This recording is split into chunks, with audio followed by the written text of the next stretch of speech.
Olá, tudo bem? Paz. Tem uma palavra de Deus para compartilhar com você na reflexão de 8 de março, com base é, é, na nossa leitura do dia em Lucas 11, Levítico 18 e 19. E quero refletir com você a partir de Levítico capítulo 19, versos 1 e 2. Acompanhe comigo que vai ser uma bênção aí na tua Bíblia, se você puder. Diz assim a santa e poderosa palavra de Deus. Falou mais o Senhor a Moisés, dizendo: Fala toda a congregação dos filhos de Israel e dize-lhes: Santos sereis, porque eu, o Senhor, vosso Deus, sou santo. Santos sereis, porque eu, o Senhor, vosso Deus, sou santo. Muitas vezes nós temos considerado que tudo que tem acontecido simultaneamente nos nossos dias são evidências do princípio das dores, está nos mostrando que o Senhor está às portas. E dentro de todos esses sinais, nós vemos os sinais no mundo, na sociedade, na, na, na natureza, na geopolítica, em N aspectos, mas muitas vezes talvez nós tenhamos fechado os olhos para uma realidade que é muito triste e que para mim é a gota d'água, tá? Profetizado na palavra, mas é a gota d'água. É o mundanismo nos nossos dias naquele que se diz de Cristo. É uma avaliação errada que muitos fazem dizer que nós estamos no melhor momento da igreja. E eu vejo num arraial que se chama pelo nome do Senhor o pecado enraizado. Um desprezo por se andar em santidade. E isso é muito grave, muito grave. E aí é que está a questão. Ser santo é para todo aquele que correspondeu ao chamado do Espírito Santo em arrependimento de pecados e rendição a Cristo. É para todo aquele que se diz discípulo de Cristo. O chamado para ser santo é para você e para mim, se é que nós estamos em Cristo. Você entende? Às vezes a gente olha só para fora do arraial daqueles que se chamam do Senhor, o incrédulo. Aí, às vezes nós olhamos para o arraial, mas nós olhamos para os outros. Mas nós não olhamos para dentro do nosso coração. E isso é muito grave. Ser santo é andar em santidade. Ser santo é inclusive a nominação dada aos servos de Deus. Na antiga aliança, os servos de Deus eram também chamados de santos. Você vê lá no Salmo, por exemplo, preciosa é ao Senhor a morte dos seus santos. Quando Jesus ressuscitou, quando Jesus morreu, houve terremoto, o véu do templo foi rasgado, e a palavra diz que abriram-se os sepulcros e muitos corpos dos santos que dormiam foram ressuscitados. Claro que o entendimento não é que eles ressuscitaram antes da ressurreição do Senhor, tá? É importante, porque o Senhor é a primícia. A ressurreição dele foi a primícia. Mas nós entendemos que os corpos dos santos, quem são esses santos? Eram aqueles que, à época da morte de Cristo, eram aqueles que já criam no Messias que viria, né? Que morreram antes de Jesus nascer e de se manifestar publicamente, né, do seu ministério, ou talvez até alguém que já fosse discípulo de Cristo, E que enquanto Jesus estava no seu ministério aqui na terra, a pessoa morreu. Pode estar ali também, tá? Mas esses são os santos na antiga aliança. E na nova aliança, então, vários textos nos mostram. Eu separei um aqui como exemplo apenas. 1 Coríntios 1, de 1 a 3. Paulo, chamado apóstolo de Jesus Cristo pela vontade de Deus, e o irmão Sóstenes, a igreja de Deus que está em Corinto, aos santificados em Cristo Jesus, chamados santos, com todos os que em todo lugar invocam o nome de nosso Senhor Jesus Cristo, Senhor deles e nosso. Graça e paz da parte de Deus, nosso Pai, e do Senhor Jesus Cristo. Ou seja, quem se diz de Cristo é chamado santo. Nós precisamos ser santos, porque Deus é santo. Verso 1 que nós ler mais uma vez. Falou, pois, o Senhor a Moisés, dizendo: fala toda a congregação dos filhos de Israel e diz-lhes: santos sereis, porque eu, o Senhor, vosso Deus, sou santo. Isaías 6, de 1 a 5. No ano em que morreu o rei Uzias, eu vi também ao Senhor assentado sobre um alto e sublime trono, e a cauda do seu manto encheu o templo. Serafins estavam por cima dele, cada um tinha 6 asas, com 2 cobriam seus rostos, e com 2 cobriam os seus pés, e com 2 voavam, e clamavam uns aos outros, dizendo: Santo, Santo, Santo é o Senhor dos exércitos. Toda a terra está cheia da sua glória. E os umbrais da porta se moveram à voz do que clamava, e a casa se encheu de fumaça. Então disse eu: ai de mim, pois estou perdido, porque sou um homem de lábios impuros e habito no meio de um povo de impuros lábios. Os meus olhos viram o Rei, o Senhor dos exércitos. Isaías, quando contemplou o Deus Santo, assentado num alto sublime trono, e os serafins clamando uns aos outros, os alertando uns aos outros da santidade de Deus, Isaías entrou em desespero, porque ele se reconheceu pecador diante de um Deus santo. Lembra de Pedro, por exemplo, na pesca maravilhosa, depois de certamente ter ouvido o Evangelho: Senhor, afasta-te de mim, porque sou homem pecador. Né? 2 Pedro 1, 2 a 4. Graça e paz vos sejam multiplicadas pelo conhecimento de Deus e de Jesus nosso Senhor, visto como o seu divino poder nos deu tudo o que diz respeito à vida e piedade, pelo conhecimento daquele que nos chamou pela sua glória e virtude, pelas quais ele nos tem dado grandíssimas e preciosas promessas, para que por ela fiqueis participantes da natureza divina. Uma pausa. A promessa de Deus não é para você ser bem-sucedido na terra. Para começo de conversa. Mas as promessas de Deus, elas são para que você e eu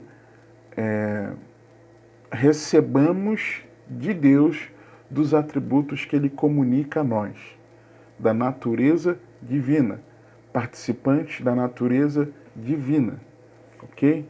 Natureza divina, da natureza de Deus, havendo escapado da corrupção que pela concupiscência há no mundo. Então, em santificação, em santidade, ok? Pela promessa de Deus, eu sou participante da natureza dele. E Deus é santo. Nós precisamos ser santos, porque nós fomos resgatados. Levítico 11, 45. Porque eu sou o Senhor, que vos fiz subir da terra do Egito, para que eu seja vosso Deus, e para que sejais santos, porque eu sou santo. O que Deus está falando? Eu resgatei vocês do Egito para que vocês sejam santos. Se você e eu fomos resgatados do Egito espiritual, fomos livres da escravidão do pecado, libertos do domínio do império das trevas, nós devemos ser santos. 1 Pedro 1, 13 a 16. Portanto, cingindo os lombos do vosso entendimento, sede sóbrios, esperai inteiramente na graça que se vos ofereceu, na revelação de Jesus Cristo, como filhos obedientes, não vos conformando com as concupiscências que antes havia em vossa ignorância, mas como é santo aquele que vos chamou, sede vós também santos em toda a vossa maneira de viver, porquanto está escrito, sede santos, porque eu sou santo. Se compreende? Se nós formos resgatados da velha maneira de viver, da vã, antiga maneira de viver, nós precisamos ser santos. Precisamos ser santos, porque nós pertencemos a Deus. Levítico 20, 26. E ser-me-eis santos, porque eu, o Senhor, sou santo, e vos separei dos povos para serdes meus. 1 Coríntios 6, 18 a 20. Diz assim: Fugi da fornicação. Todo pecado que o homem comete é fora do corpo, mas o que fornica peca contra o seu próprio corpo.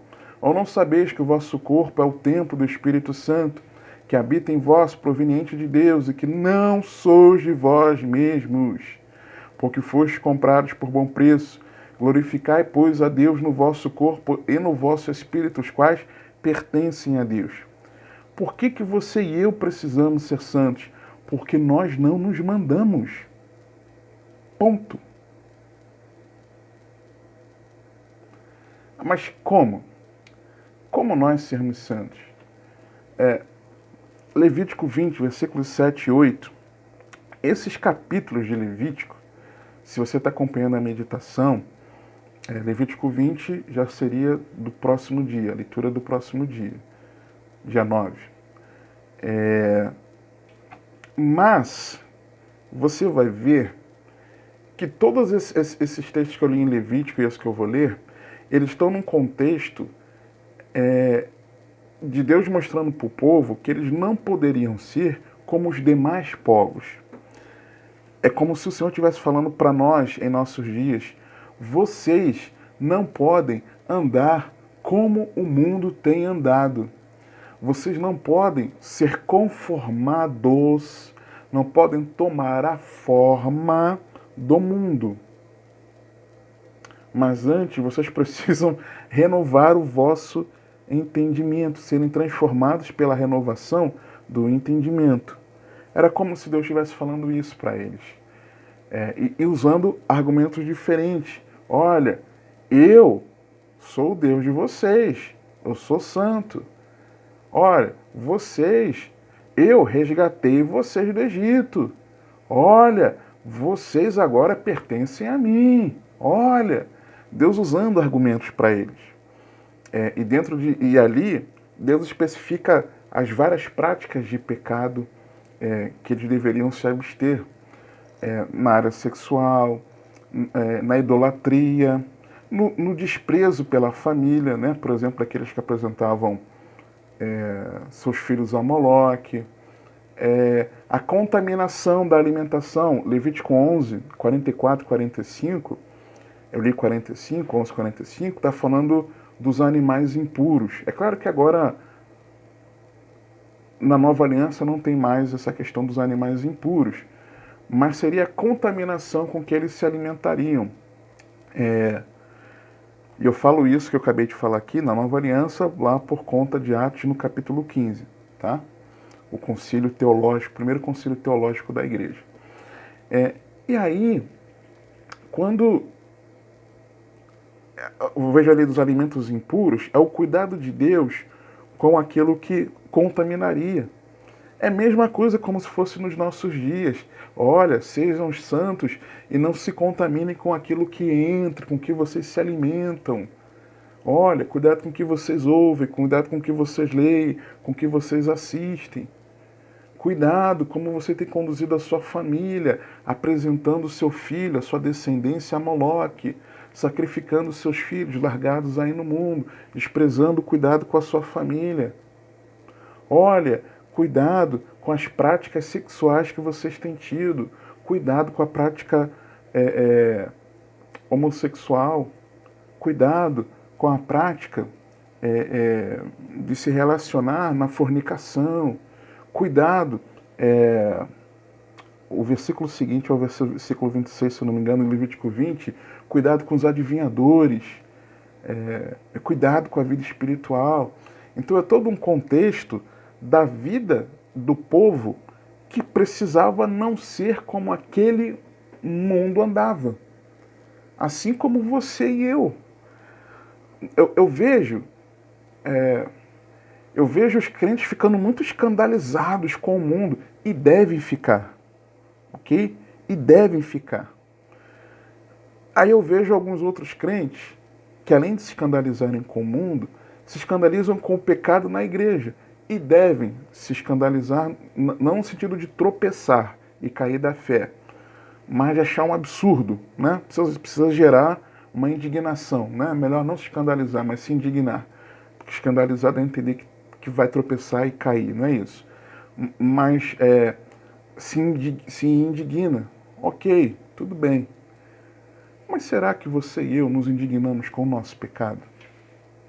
Será que você e eu nos indignamos com a nossa prática de vida?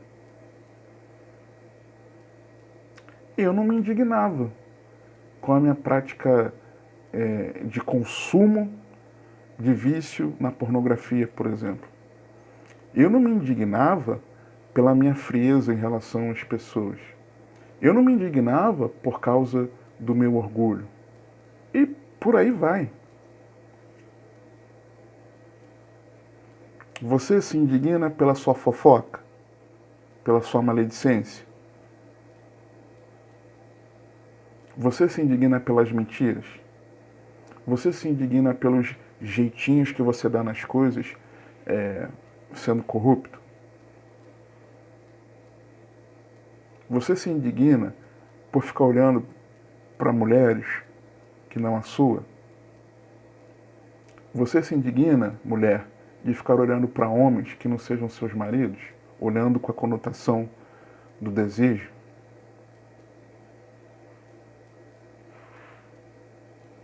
Você se indigna quando você fala palavrão?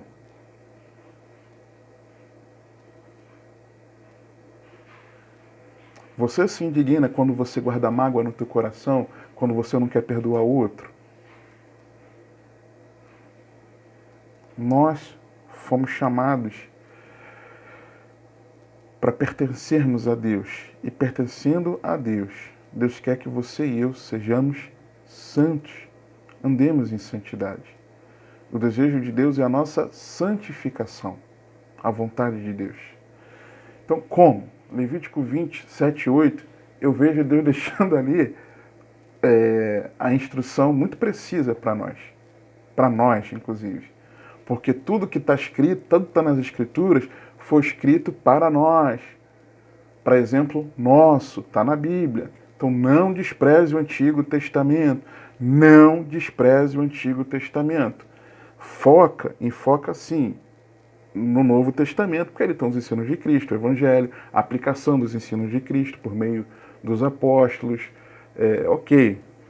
Porém, toda a palavra de Deus, ela é útil para nós, para nos corrigir, nos ensinar, nos exortar, nos instruir em toda a justiça, para que nós sejamos aperfeiçoados em Cristo. Então, Levítico 27, 8. Portanto, santificai-vos. Em primeiro lugar, eu vejo que nós precisamos nos santificarmos. Verso 7a. Portanto, santificai-vos. Ou seja, por que eu vou diferenciar? Porque ele fala assim, portanto, santificai-vos e sede santos. São duas coisas. Uma coisa é eu me santificar, outra coisa é eu ser santo. Eu ser santo é eu andar em santidade. Eu me santificar é eu abandonar o pecado. Deus separou santificar-se de andar, de ser santo. Ser santo é andar em santidade. Santificar-se é abandonar o pecado. Em primeiro lugar é abandonar o pecado. Efésios 4, 20 a 24. Mas vós não aprendestes assim a Cristo, se é que o tendes ouvido, e nele fostes ensinados, como está a verdade em Jesus, que quanto ao trato passado vos despojeis do velho homem, que se corrompe pelas concupiscências do engano, e vos renoveis no espírito da vossa mente, e vos revistais do novo homem que, segundo Deus, é criado em verdadeira justiça e santidade. Despojar-se do velho homem é abandonar o pecado. Por quê? Porque nós fomos criados por Deus em justiça e santidade. Em primeiro lugar, abandone o pecado. Segundo, continuando, né? Levítico 20, 7. 7 e 8. Portanto, santificai-vos e sede santos, pois eu sou o Senhor vosso Deus, e guardai os meus estatutos e cumpri-os. Guardai os meus estatutos. Verso 8, Levítico 20, na parte A. Se Deus separa aqui guardar e cumprir, então Deus não está chamando aqui guardar de cumprir. Ele separou. Então o que é guardar? É crer. É você ter recebido a palavra e crer nessa palavra. João 17, 14 e 19. Deles a tua palavra e o mundo os odiou. Deles. Ou seja, se Jesus nos deu, nós fizemos o quê? Recebemos. Se ele deu, nós recebemos. E o mundo os odiou, porque não são do mundo, assim como eu não sou do mundo. Não peço que os tires do mundo, mas que os livres do mal. Não são do mundo, como eu do mundo não sou. Santifica-os na tua verdade, a tua palavra é a verdade. Assim como tu me enviaste ao mundo, também eu os enviei ao mundo, e por eles me santifico a mim mesmo, para que também eles sejam santificados na verdade. Eu esqueci de colocar um versículo aqui, na continuação, porque João 17, o Senhor ele continua falando, o Senhor Jesus, ele diz o seguinte, verso 20, e não rogo somente por estes, mas também por aqueles que pela tua palavra hão de crer em mim. Então eu vejo, é aquele que recebe a palavra, aquele que acolhe a palavra, aquele que ouve a palavra e a acolhe para si, recebe a palavra. Jesus deu a palavra, nós recebemos a palavra e cremos nele por essa palavra. Só que não basta crer na palavra, crendo que Jesus se santificou para que nós sejamos também santificados. E por eles me santifico a mim mesmo. Ou seja, Jesus viveu sem pecado para que você e eu sejamos santos. Ok? Mas não é apenas o receber, crer na palavra, mas ele fala, guardai os meus estatutos e cumpri-os. É preciso, em terceiro lugar, praticar essa palavra. 1 Pedro 1, 22 a 25. Purificando as vossas almas pelo Espírito na obediência à verdade. Já vimos que a verdade é a palavra. Para o amor fraternal não fingido, amai-vos ardentemente uns aos outros com um coração puro, sendo de novo gerados, não de semente corruptível, mas da incorruptível, pela palavra de Deus, viva e que permanece para sempre. Porque toda a carne é como a erva, e toda a glória do homem como a flor da erva. Secou-se a erva, e caiu a sua flor, mas a palavra do Senhor permanece para sempre. E esta é a palavra que entre vós foi evangelizada. Eu abandono o pecado, eu recebo a palavra, eu vivo a palavra. E em quarto lugar, Levítico 20, verso 8, continuamos dizendo, eu, o Senhor, que vos santifica. Em quarto lugar, é nós andarmos no Espírito Santo.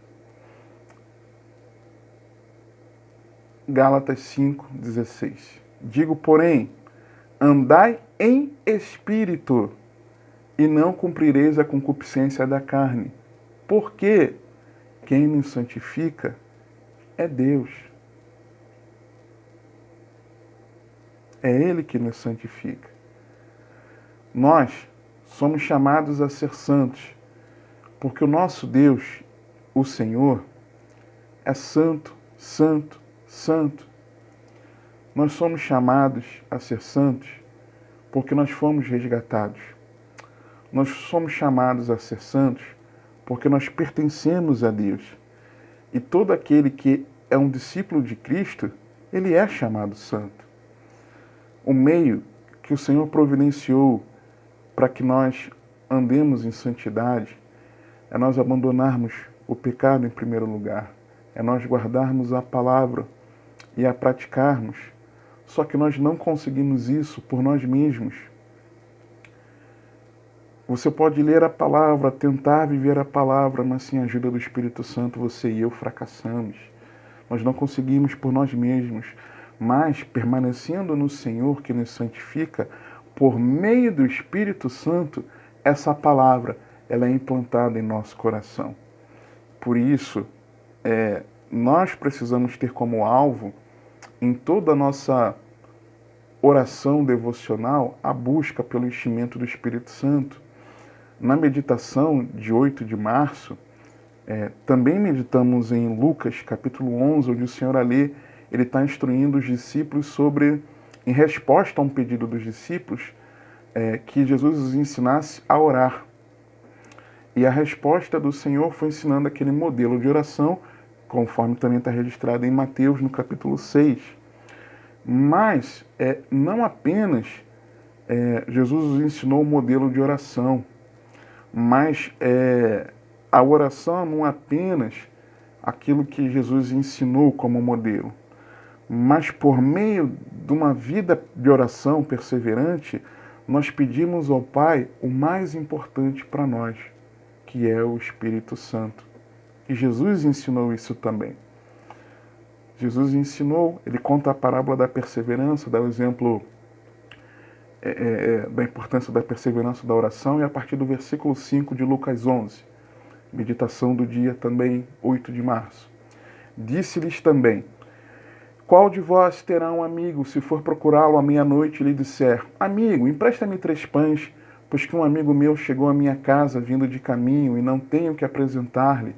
Se ele, respondendo de dentro, disser: não me importunes, já está a porta fechada e os meus filhos estão comigo na cama, não posso levantar-me para te dar.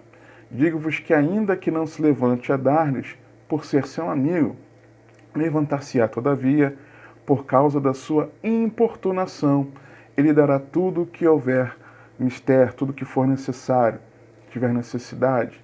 E eu vos digo a vós: pedi e dar-se-vos-á, buscai e achareis, batei e abrir-se-vos-á, porque qualquer que pede recebe, quem busca acha, quem bate abrir-se-lhe-á. E qual pai de entre vós que, se o filho lhe pedir pão, lhe dará uma pedra? Ou também, se lhe pedir peixe, lhe dará uma pedra? Ou também, se lhe pedir lhe dará por peixe uma serpente? Ou também, se lhe pedir um ovo, lhe dará um escorpião? Pois se vós, sendo maus, sabeis dar boas dádivas aos vossos filhos, quanto mais dará o Pai Celestial o Espírito Santo àqueles que lhe pedirem. Tiago nos mostra que toda boa dádiva vem de Deus, vem do Senhor.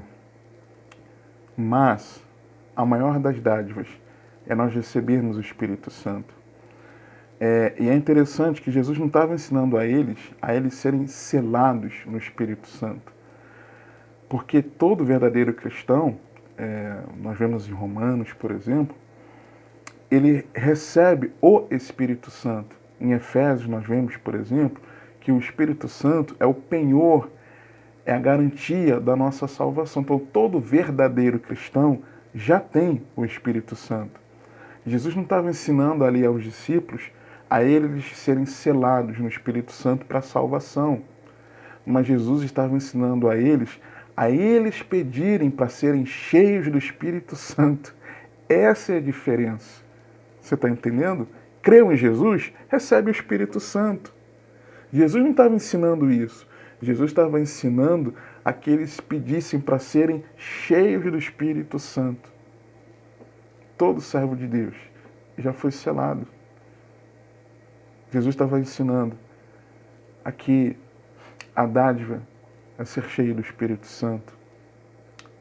Que você e eu todos os dias, no nosso devocional, não apenas meditando na palavra, é importantíssimo, fundamental, mas você precisa regar esse teu tempo com o Senhor em oração, uma fervente, devotada, sincera, quebrantada oração ao Senhor, que prioriza a questão do perdão, clamando por arrependimento de pecados, mas também clamando que o Espírito Santo encha a sua vida, encha o seu ser, te domine, para que por meio do Espírito Santo governando a sua vida, você consiga viver essa palavra, orando para que essa palavra seja implantada no seu coração, orando para que você possa andar em verdadeira justiça e santidade, para a glória de Deus.